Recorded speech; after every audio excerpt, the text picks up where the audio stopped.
네, 우리 옆에 분들과 좌우로 인사 나누겠습니다. 하나님의 은혜입니다. 다시 한번 인사하겠습니다. 하나님의 은혜입니다. 네, 모든 것이 하나님의 은혜인 줄 믿습니다. 네, 오늘 말씀은 그리스도의 일꾼이라는 주제로 오늘 말씀을 나누고자 합니다. 어제 우리 교회는 하나님 앞에서 큰 은혜의 시간을 가졌습니다.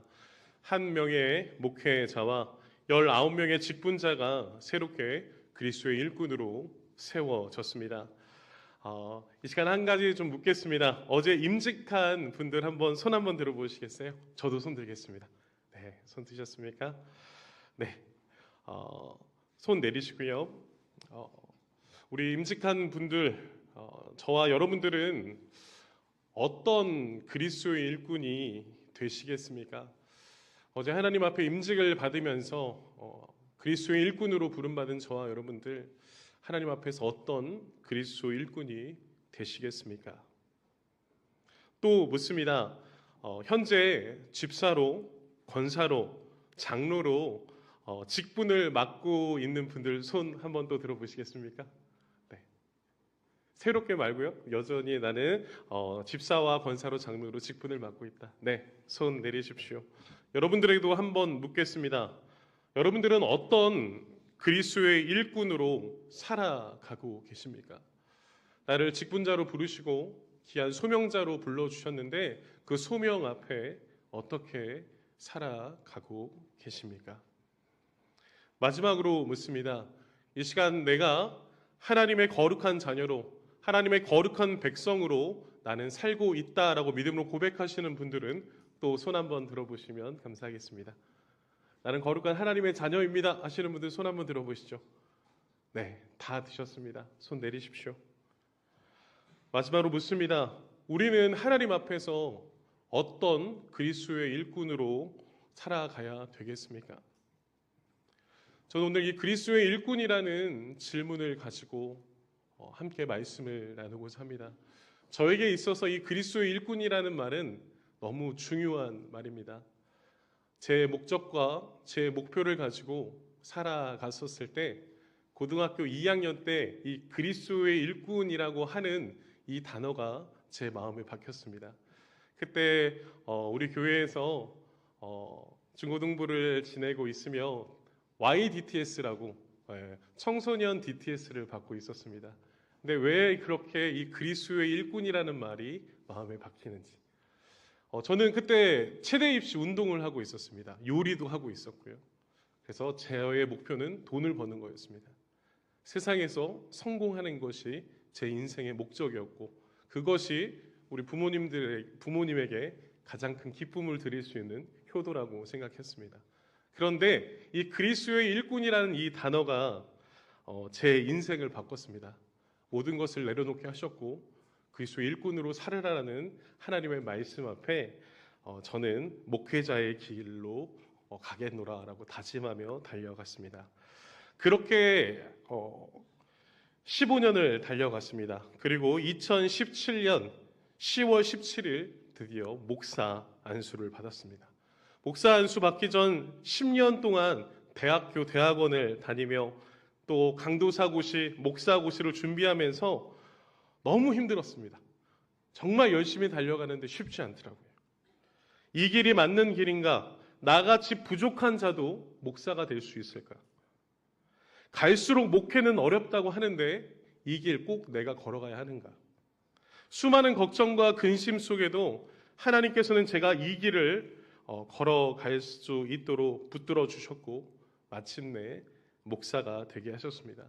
그리고 그렇게 8년이 지난 어제 삼본 아름다운 교회 제2대 담임 목사로 세움을 받게 되었습니다. 어제 많은 분들의 축하와 많은 분들의 응원을 받으며 담임 목사가 되면서 다시 한번 저에게 떠오른 단어는 이 그리스도의 일꾼인 이 단어였습니다. 다시 한번 초심으로 돌아가 23년 전에 외쳤던 그리스도의 일꾼의 성경적 의미가 무엇인지 오늘 말씀에서 찾아보고 그리스도의 일꾼을 통해 하나님의 나라와 주의 몸된 교회를 굳건히 세워나가시는 하나님의 놀라운 은혜를 이 시간 함께 나누기를 간절히 소원합니다. 사랑하는 성도 여러분, 여러분들은 어떤 그리스도의 일꾼이 되기를 원하시고 어떤 그리스도의 일꾼을 좋아하십니까? 그리스도의 일꾼을 생각하면 목회자를 생각하시죠. 한국교회에 참 많은 목회자들이 있는데 여러분들이 좋아하시는 목회자 상은 어떤 분이십니까? 인터넷을 통해 많은 설교를 통해 이 목사님 참 좋다. 이 목사님 인상이 너무 좋다. 이분 참 좋으신 것 같다. 라는 많은 생각들을 하고 계시죠. 여러분들이 볼 때 어떤 목회자가 좋은 목회자 같습니까? 그리고 제일 중요한 질문 하겠습니다. 저는 좋은 목회자 같으십니까? 좋은 목회자가 되겠습니다. 이 질문을 저는 제 자신에게 한번 던져봤습니다. 오늘 이 자리에 계신 그리스도 일꾼으로 부름받은 목회자를 넘어 직분자로, 사명자로, 하나님의 백성으로 부름받은 우리 그리스도 일꾼인 여러분들에게도 질문을 던져보셨으면 좋겠습니다. 이곳에 계신 여러분들은 좋은 직분자이십니까? 좋은 그리스도의 일꾼이십니까? 우리는 귀한 사명 앞에 그 사명 잘 감당하고 계십니까? 열심히 이 길을 달려가야 되는데 나는 어떻게 살아가고 있는가라고 하는 질문들을 가지고 있지는 않으십니까? 어떻게 해야 할까? 많은 부담감과 염려와 걱정과 근심도 가지고 계시지는 않습니까? 오늘 이러한 질문이 오늘 성경에 있는 고린도 교회도 동일하게 있었습니다. 고린도 교회는 어려움이 있는 교회였습니다. 여러 민족들이 모여 생긴 교회이다 보니까 그 교회 안에는 혼합주의와 성적인 타락, 거짓 교사들과 범죄들로 인해서 굉장히 교회가 어지러운 상황 속에 있었습니다. 그런데 그보다 더 큰 문제가 있었습니다. 고린도전서 1장 12절 말씀을 통해 사도 바울은 이렇게 이야기합니다. 우리 같이 한번 고백해 보겠습니다. 시작. 내가 이것을 말하거니와 너희가 각각 이르되 나는 바울에게, 나는 아볼로에게, 나는 게바에게, 나는 그리스도에게 속한 자라 한다는 것이니. 사도 바울이 염려하며 이 이야기를 합니다. 고린도 교회를 세우고 1년 6개월 사역한 바울이 좋은 목회자다라고 하는 성도들이 있고요. 아니다, 그의 후임으로 온 아볼로가 좋은 목회자다라고 하는 사람이 있고요. 아니다, 게바다, 바로 베드로가 좋은 목회자다라고 말하는 사람이 있고요. 아니다, 그리스도파에 속한 사람들이 좋은 목회자다라고 하며 교회가 나눠지게 되는, 자신의 주장과 자신의 생각 속에 이 목회자가 좋은 목회자다, 이 사람이 좋은 그리스도의 일꾼이다라고 말하며 나뉘어지고 있는 고린도 교회의 모습을 보게 되는 것입니다. 우리 교회 홈페이지에 들어가면 이런 말이 있습니다. 같은 말, 같은 마음, 같은 뜻, 같은 열매. 교회라면 같은 곳을 바라보고 같은 뜻을 향해 같은 마음을 품고 같은 열매를 나타내며 달려가야 하는데 고린도 교회는 그러지 못했습니다. 바울파, 아볼로파, 베드로파, 그리스도파로 나뉘어져서 교회가 갈등과 분쟁에 빠져버린 교회, 그 교회가 바로 고린도 교회의 모습이었습니다. 그러나 이 문제뿐만 아니라 또 한 가지의 문제가 있었는데 바로 교회 성도들은 그 교회를 개척한 사도 바울에게 원했던 것이 있었습니다. 그 원했던 두 가지가 무엇이냐면 바로 이적을 행하는 능력 있는 목회자가 바울이 되기를 바랬고, 또한 로마 시대 속에서 철학적, 세상적 지식을 요구하며 자신들의 욕구를 충족해주는 목회자가 되기를 바랬습니다. 그리고 그것을 요구했습니다. 그런 교회의 요구 속에 바울은 그 성도들에게 이렇게 대답합니다. 고린도전서 1장 20절과 22절까지 말씀인데요. 우리 같이 한번 고백해 보겠습니다. 시작. 지혜 있는 자가 어디 있느냐? 선비가 어디 있느냐? 이 세대의 변론가가 어디 있으며 하나님께서 이 세상의 지혜를 미련하게 하신 것이 아니냐? 하나님의 지혜에 있어서는 이 세상이 자기 지혜로 하나님을 알지 못하므로 하나님께서 전도에 미련한 것으로 믿는 자들을 구원하시기를 기뻐하셨도다.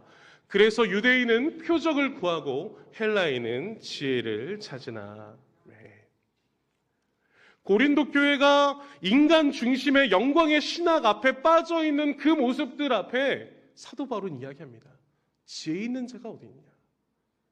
세상의 변론가가 어디냐? 우리의 지혜로는 하나님을 알지 못하지 않느냐? 유대인들은 표적을 구하고 헬라인은 세상의 지혜를 구하나 우리는 그런 공동체가 되어서는 안 된다라는 것을 이야기하고 있는 것입니다. 하나님이 세우신 몸된 교회, 예수 그리스도가 십자가에서 죽이시면서까지 우리를 살리시고 세우신 교회, 그 교회라면 하나님의 뜻과 하나님의 계획 속에 잘 달려가야 되는데 교회에 어려움들이 생기고 문제가 시작되는 교회들이 있게 됩니다. 참 안타까운 일이죠. 교회의 문제의 시작은 어디에서 일어나는지 아십니까? 바로 하나님의 지혜가 세상의 지혜와 섞일 때 발생하게 됩니다. 하나님보다 사람들이 주인 노릇하고 예수님처럼 사랑과 섬김과 겸손으로 살기보다 명예나 물질이나 권력의 집착이 교회를 지배하게 될 때 교회는 문제가 일어나게 됩니다. 이러한 상황 속에 하나님께서 세운 그리스도의 일꾼은 어떻게 해야 될까요? 이때 그리스도의 일꾼들은 하나님의 거룩한 청지기로서 세상의 방법이 아닌 하나님의 방법을 따라가야 될 줄 믿으시기를 간절히 축원합니다. 사도행전 17장 16절부터 34절까지 보면 이때 아데네에서 사도 바울이 복음을 전할 때 철학적 변론을 하게 됩니다. 많은 철학가들과 함께 철학 쟁론을 하면서 인간의 지혜를 탁월하게 사용하며 그 철학 논쟁에서 승리하는 사도 바울을 볼 수 있습니다. 바울은 변론가였습니다. 철학적으로나 지식적으로나 굉장히 뛰어난 학자 중에 학자가 바로 사도 바울이었습니다. 그런데 사도 바울은 자신의 뛰어난 능력과 세상의 지혜를 가지고 모든 것을 할 수 있는 자였지만 고린도전서 2장 1절부터 2절까지 말씀을 통해 이렇게 고백합니다. 함께 고백하겠습니다. 시작. 형제들아, 내가 너희에게 나아가 하나님의 증거를 전할 때 말과 지혜의 아름다운 것으로 아니하였나니 내가 너희 중에 예수 그리스도와 그가 십자가에 못 박히신 것 외에는 아무것도 알지 아니하기로 작정하였습니다. 아멘. 사도 바울 똑똑한 사람이었거든요. 성도들이 원하는 철학적인 것 줄 수 있는 사람이었습니다. 그러나 오늘 사도 바울은 무엇이라고 이야기합니까? 자신의 지혜와 아름다운 것으로 하지 않고 오직 예수 그리스도의 십자가 외에는 아무것도 전하지 않겠다라고 말하고 있습니다. 사랑하는 성도 여러분, 우리가 외쳐야 될 것 오직 십자가의 복음인 줄 믿습니다. 그래서 사도 바울은 그 십자가의 복음을 외치며 그 믿음의 동역자들에게 고린도전서 3장 9절부터 11절까지 말씀을 통해 이렇게 고백합니다. 우리 또 한번 선포해 보겠습니다. 시작. 우리는 하나님의 동역자들이요 너희는 하나님의 밭이요 하나님의 집이니라. 내게 주신 하나님의 은혜를 따라 내가 지혜로운 건축자 같이 터를 닦아두매 다른 이가 그 위에 세우나 그러나 각각 어떻게 그 위에 세울까를 조심할지니라. 이 닦아둔 것 외에 능히 다른 터를 닦아줄 자가 없으니 이 터는 곧 예수 그리스도라. 아멘. 그리스도의 일꾼은 하나님의 거룩한 부름을 받은 하나님의 자녀들은 하나님의 주신 은혜를 따라 지혜로운 건축자가 되어 예수 그리스도의 터를 세우는 자임을 믿으시기를 간절히 축원합니다. 나의 지식의 터, 나의 명예의 터, 나의 영광의 터가 아니라 오직 하나님만이 영광 받으시도록 예수 그리스도의 터를 세워야 될 줄 믿습니다. 그게 목회자이고, 그게 직분자이고, 그게 교사의 사명입니다. 그렇게 부름받은 자들이 바로 그리스도의 일꾼임을 믿으시는 저와 여러분들 되시길 간절히 축원합니다. 고린도서 3장 9절을 시작할 때 사도 바울은 이야기합니다. 교회가 나뉘어지고 분쟁되어져 있고 어려움이 있을 때 사도 바울이 계속 강조하는 단어가 있는데 그 단어가 뭐냐면 같이 고백해 볼까요? 우리는이라는 단어예요. 고린도서 오늘 본문의 4장 1절을 바라보며 달려가며 나아갈 때도 이 우리들이라는 단어와 함께 그리스도의 일꾼이다라는 말을 계속 하고 있습니다. 여기서 말하는 우리, 한 교회를 이야기도 하고요. 지금 많은 목회자들을 구분하며 나누고 있거든요.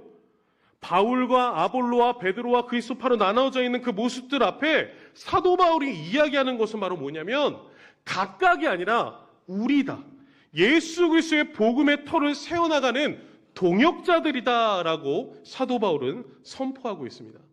많은 목회자들이 있지만 누가 잘하고 못함이 아니고 누가 잘나고 못함이 아니고 누가 틀리고 맞고가 아닌 다만 각각의 성향과 은사는 다르지만 오직 예수 그리스도의 십자가만을 전하는 그리스도의 일꾼이며 하나님의 비밀을 맡은 동역자다라고 선포하고 있습니다. 사랑하는 성도 여러분, 저와 여러분들 우리 모든 한국교회의 목회자들과 이 땅에 하나님의 귀한 일들을 감당하는 그리스도의 일꾼들은 오직 그리스도 안에서 동역자인 줄을 믿으시기를 간절히 축원합니다. 그리스도의 일꾼은 십자가의 복음으로 예수 그리스도의 온전한 터를 세우고 그 위에 성도들이 하나님의 집인 교회를 세워나가는 것, 그것이 바로 사명이다라고 오늘 본문은 말씀하고 있습니다. 여기서 중요한 우선순위가 있습니다. 그 우선순위는요, 바울과 아볼로와 베드로가 목회자다라는 공동점을 가지고 있더라고요. 저는 여기서 하나님께서 그리스도 일꾼들 중에 목회자를 부르시고 목회자가 정말 잘해야 되는 그 일이 무엇인가 오늘 말씀을 보니까요, 목회자는 오직 십자가의 복음으로 예수 그리스도의 온전한 터를 세워야 될 줄 믿습니다. 그 터를 세워나가는 목회자들이기 때문에 누가 잘나고 못함이 아니라 다 동역자들이요 하나님의 나라의 비밀을 맡은 그리스도의 일꾼이다라고 말씀하고 있는 것입니다. 그렇게 목회자들이 예수 그리스도의 온전한 터를 세우면 그 위에 우리 성도님들이, 우리 직분자분들이 하나님의 집인 건강한 교회를 세워나가게 될 줄 믿습니다. 교회의 건강성은 목회자가 강단에서 어떤 터를 세우냐, 교회가 사람이 주인 되는 것이 아니라 예수 그리스도가 주인 되는 믿음의 터를 세우는 것인 줄 믿습니다. 그 터 위에 하나님의 건강한 교회를 세워나가야 합니다. 그렇기 때문에 교회는 사람들이 필요로 하는 것을 주는 곳이 아니라 하나님께서 사람들에게 필요하다라고 선언하신 것을 사람들에게 줘야 할 줄 믿습니다. 그것이 바로 오직 십자가, 복음, 하나님의 능력인 줄 믿습니다. 그렇기 때문에 하나님의 능력 있는 건강한 목회자는 오직 예수 그리스도의 십자가의 복음을 선포하고 가르치는 자여야 됨을 믿으시기를 간절히 축원합니다. 또한 하나님의 능력 있는 건강한 교회는 오직 예수 그리스도의 십자가의 복음을 외치는 교회여야 됨을 믿으시길 간절히 축원합니다. 마지막으로 하나님의 능력 있는 건강한 성도는, 건강한 직분자는 오직 예수 그리스도의 십자가의 복음을 세상에 전하는 자임을 믿으시기를 간절히 축원합니다. 하나님께서는 성도와 교회를 온전히 세우기 위해 하나님의 비밀을 맡은 그리스도의 일꾼으로 세워주셨습니다. 오늘 본문은 그 그리스도의 일꾼들이 이 사명을 잘 감당하기 위해서 믿음으로 달려갈 것을 권면하고 있습니다. 사랑하는 성도 여러분, 목회자만 그리스도의 일꾼이 아니라 직분자만 그리스도의 일꾼이 아니라 우리가 바로 하나님의 비밀을 맡은 자로서 하나님 나라의 영광을 위해 쓰임받기로 하나님께서 부르신 그리스도의 일꾼이심을 믿으시기를 간절히 축원합니다. 우리 좌우로 옆에 분들에게 이렇게 한번 선포했으면 좋겠습니다. 당신은 그리스도의 일꾼입니다. 손도 한번 잡아주시고요. 다시 한번 격려하며 믿음으로 선포합시다. 당신은 그리스도의 일꾼입니다. 저와 여러분들은 그리스도의 일꾼인 줄 믿으시기를 간절히 축원합니다. 오늘 본문에서 그 그리스도 일꾼에게 두 가지를 주의하라라고 말합니다. 저와 여러분들이 그리스도의 일꾼이라면 이 두 가지를 함께 권면을 들으며 그렇게 달려나가셨으면 좋겠습니다. 첫 번째는요, 우리 첫 번째 같이 한번 고백해 볼까요? 시작. 하나님께만 충성해야 합니다. 다시 한번 선포하겠습니다. 시작. 하나님께만 충성해야 합니다.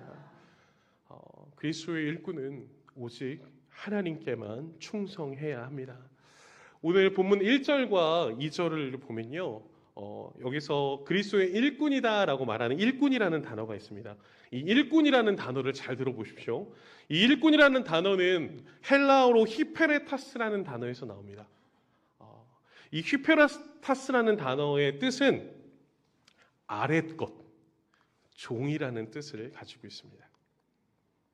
더 정확히 말씀드리면 독자적 권위가 없고 주인의 지시에만 따르는 자, 그 자가 바로 일꾼이다라는 거예요.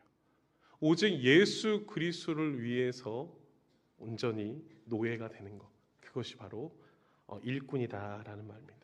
그런데 이 일꾼이라는 단어를 더 정확히 해석해 보면요, 노예도 등급이 있대요. 근데 그 노예 중에 가장 낮은 노예가 히페레타스라는 단어래요.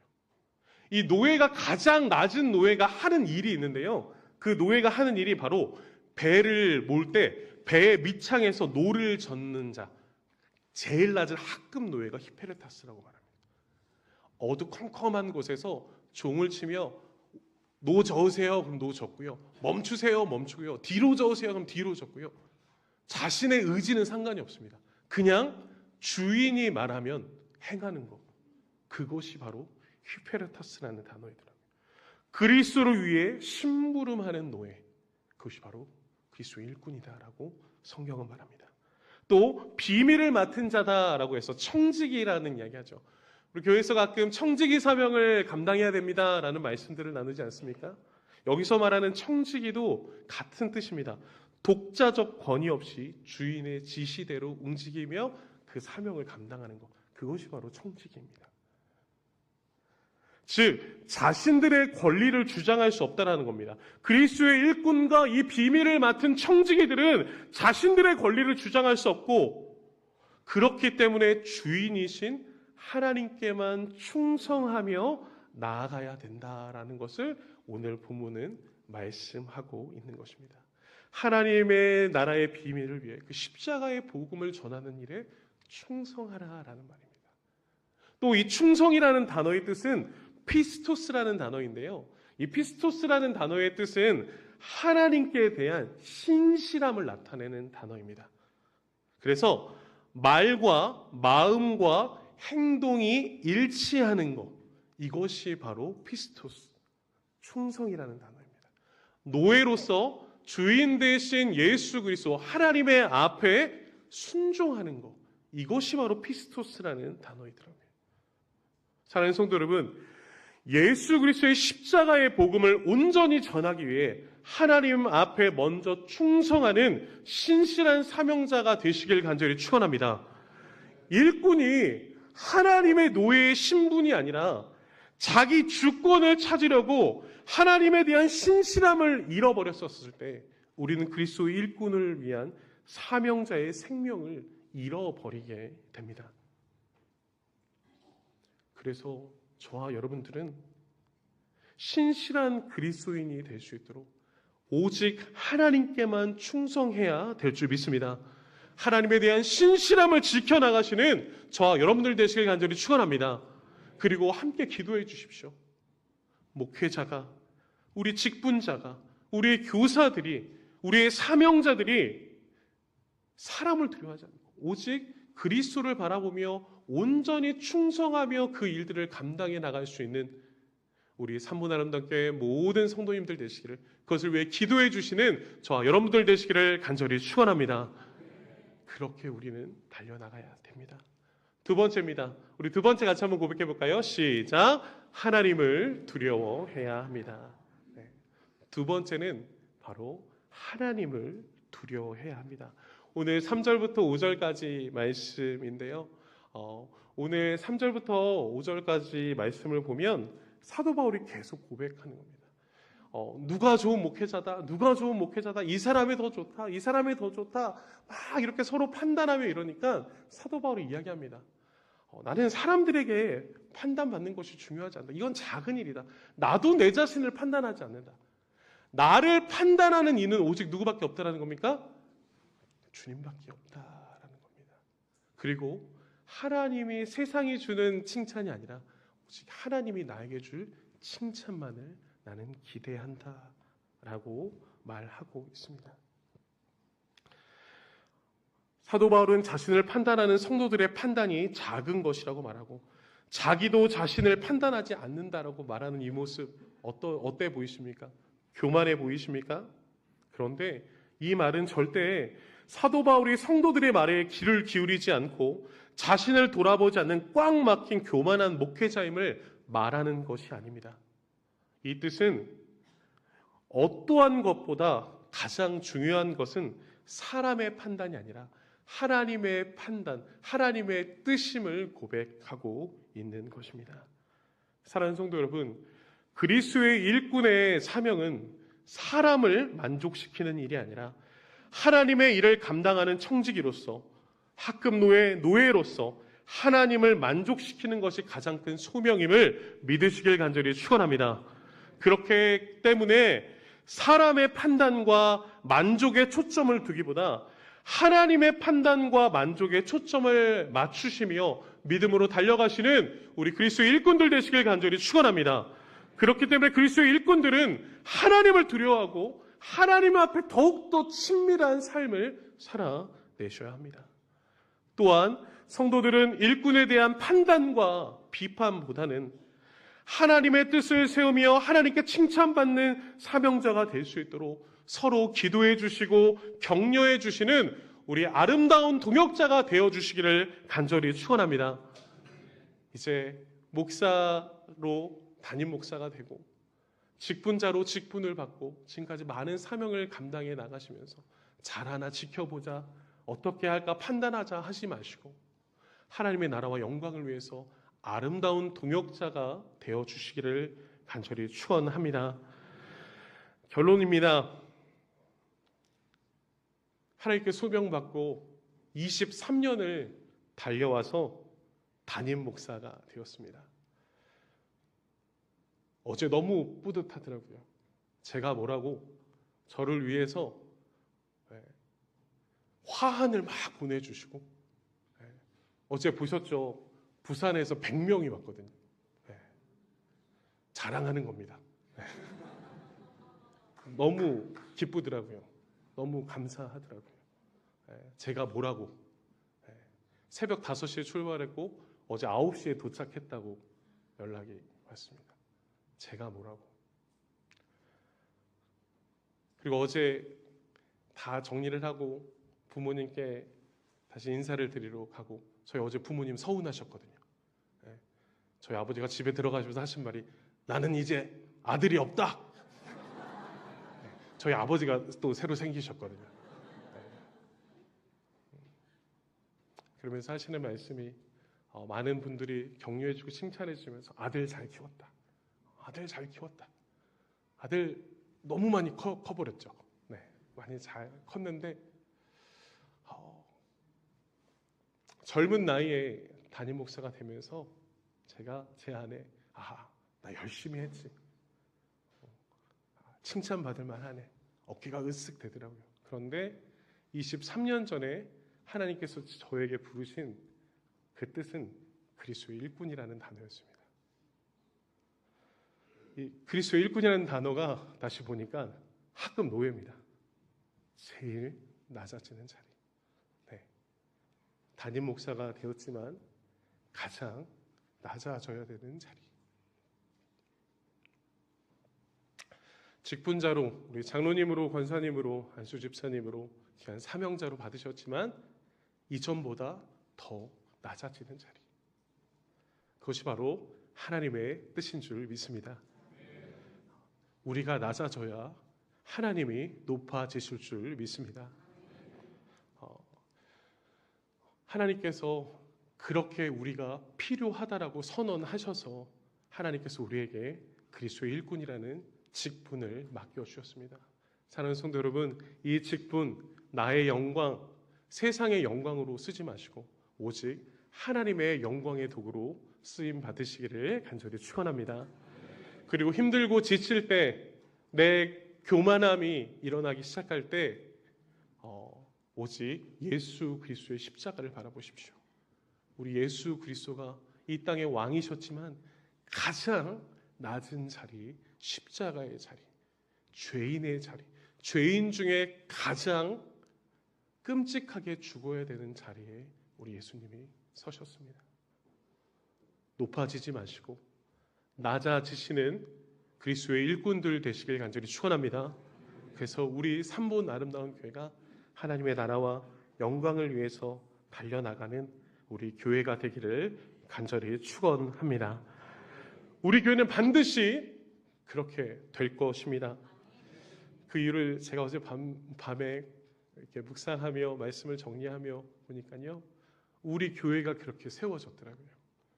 우리 최수철 원로 목사님께서 31년간 강단에서 8,000번 이상 설교를 하시면서 오직 예수 그리스도의 터 위에 교회를 세우신 줄 믿습니다. 이제 그 길 제가 이어서 감당해 나가겠습니다. 이 강단에서 오직 예수 그리스도의 복음만, 십자가의 은혜만 선포하겠습니다. 그 예수 그리스도의 터 위에 우리 성도님들께서, 우리 직분자님들께서 건강한 교회를 세워 나가주시기를 간절히 축원합니다.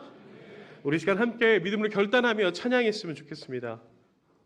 우연이 아니라 하나님의 확증 속에 저와 여러분들을 하나님께서 불러주셨습니다. 하나님의 부르심이라는 이 찬양 같이 고백하며 하나님 앞에서 가장 낮은 자로 그리스도의 일꾼으로 세워지는 오늘 이 시간이 되기를 축복합니다.